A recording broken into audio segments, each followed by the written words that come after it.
right, I want to take you through the process for just getting a blank page and starting to program. Now you can do this in your sandbox, and there should be a link to the sandbox on the page. But I will tell you that, when you start working with, when you start doing a lot of programming, especially with JavaScript and style sheets, what you want to be able to do is very quickly see the results of your programming. And so let me just show you here. Most of your, if you're using a PC, you have a text editor called Notepad. And you should be able to find Notepad by doing a search on Notepad. So if I go here and I click, and I go over here and I click this, come on, and I say Notepad, it's gonna bring up Notepad, which I'll be able to start using. I'm not sure, depending on your computer, it's going to be a little different in terms of how to get to Notepad. But this is what Notepad looks like. And you can use any kind of text editor. The only requirement is you need to be able to type in your text and then be able to save it as a HTML document, okay? So that's all you want to do, because the HTML document is what's going to be compiled by the browser. So let's just take a look here. Okay, so I'm going to get rid of everything here except for these basic tags, right?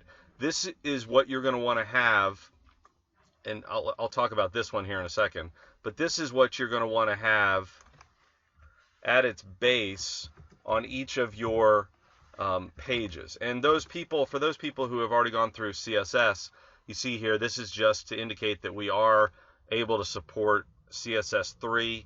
But so if you don't want to have that, you might run into some issues in the future. But this is the basic format. And if I put here and I put, this is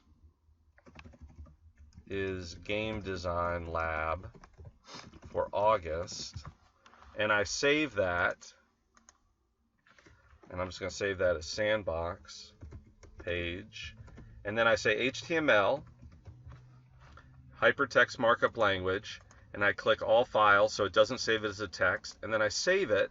Then what I can do is I can go into my list of files, and you can see here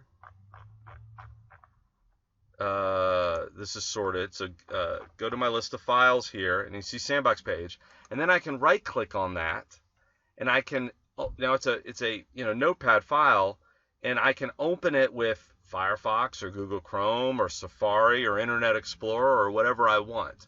Okay, now you may already have it set up where any HTML file, any basically web page file is going to be opened with Chrome or going to be opened with Internet Explorer or Mozilla, Firefox, or whatever. But this is what I do because I'm programming. I want it, when I click on it, I want to open it up as a Notepad file. But if I want to see what it looks like, then I go here and I say open with Chrome. Okay, so there it is. Okay, there it is. All right, so now then I go back into the file and I can make the changes, right? So I say, here is another line, and all I have to do is click save, right? Control S, or hit here, and then I flip it and I see it immediately. So that's a very quick ability to see what you've just done. All right, and when you're doing stuff with JavaScript or when you're doing game design type things, you're going to want to see it quickly. Now, what else do you want to see? Actually, we'll stop there, and then I'll say